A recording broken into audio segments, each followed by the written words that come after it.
Anggota Panitia Khusus Raperda Penyelenggaraan Transportasi telah melakukan pembahasan bersama instansi terkait di ruang Komisi 3 Kantor DPRD Banjarmasin, Jalan Lambung Mangkurat, Banjarmasin Tengah, jelang tengah hari Senin 7 Agustus 2023. Di dalam Raperda ini telah disusun supaya nantinya bisa menghidupkan kembali jaringan moda transportasi Banyu, dikarenakan hampir seberataan berpindah ke darat. Anggota Panitia Khusus Raperda Penyelenggara Transportasi telah melakukan pembahasan bersama instansi terkait di ruang Komisi 3 Kantor DPRD Banjarmasin, Jalan Lambung Mangkurat, Banjarmasin Tengah, jelang tengah hari Senin 7 Agustus 2023. Ketua Pansus Raperda Penyelenggaraan Transportasi Aprijadi, Wetokuni Primatipi memedahkan, di dalam Raperda ini telah disusun supaya nantinya bisa menghidupkan kembali jaringan moda transportasi Banyu. Dikarenakan hampir seberatan berpindah ke darat, kondisi jalan yang dinilai sudah kada memadai lagi, maka akan terjadi berbagai permasalahan kemacetan, kada teratur one lainnya.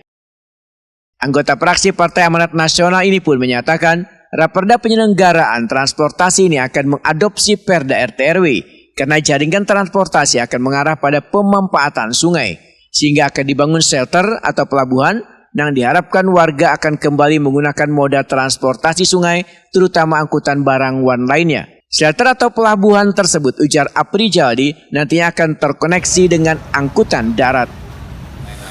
Jadi kan kalau kayak zaman dulu kan pergudangan itu kan banyak pinggir sungai. Nah kalau itu bisa berjalan itu akan sangat baik. Yang kedua, kami juga membuat aturan supaya menjadikan transportasi umum itu layak dan nyaman. Supaya apa? Supaya orang-orang yang tadinya cuma berpikir tentang bagaimana menggunakan kendaraan pribadi, sekarang bermigrasi untuk mau menggunakan fasilitas umum, dalam hal ini transportasi umum. Tapi ini harus jadi catatan, artinya transportasi ini harus pertama nyaman, kedua tempat-tempat persinggahannya itu daerah-daerah strategis, daerah di mana semua bisa diakses. Nah seperti itu, baik itu jalur sungai, jalur darat, artinya yang lewat jalur sungai nanti orang dari Tamban dan lain-lain mampir ke shelter, di shelter itu nanti ada angkutan umum yang menghubungkan dia ke jalur-jalur strategis lainnya, baik itu sekolah, perkantoran pemerintahan, rumah sakit, pendidikan dan lain-lain. Jadi seperti itu.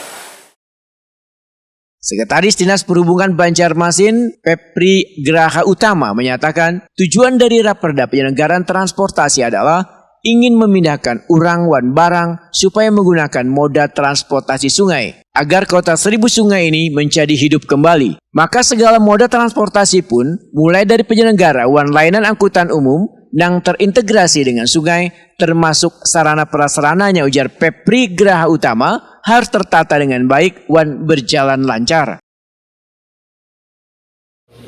Penataannya yang pertama lebih nanti kita bagaimana penyelenggaraan angkutan umum, layanan angkutan umum yang terintegrasi dengan sungai itu bisa berjalan dengan lancar. Sarana prasarananya, pelayanannya maupun nanti bagaimana kita mengatur bagaimana nanti kayak tarif dan segala macam. Cuman itu nanti lebih ke teknis ya. Kalau saya garis besar bagaimana orang ke Banjarmasin itu bisa nyaman menggunakan angkutan umum yang terintegrasi antara darat dan sungai. Pepri Graha Utama berharap melalui Raperda Penyelenggaraan Transportasi, maka segala moda transportasi di Banjarmasin akan terkoneksi antara darat wan sungai.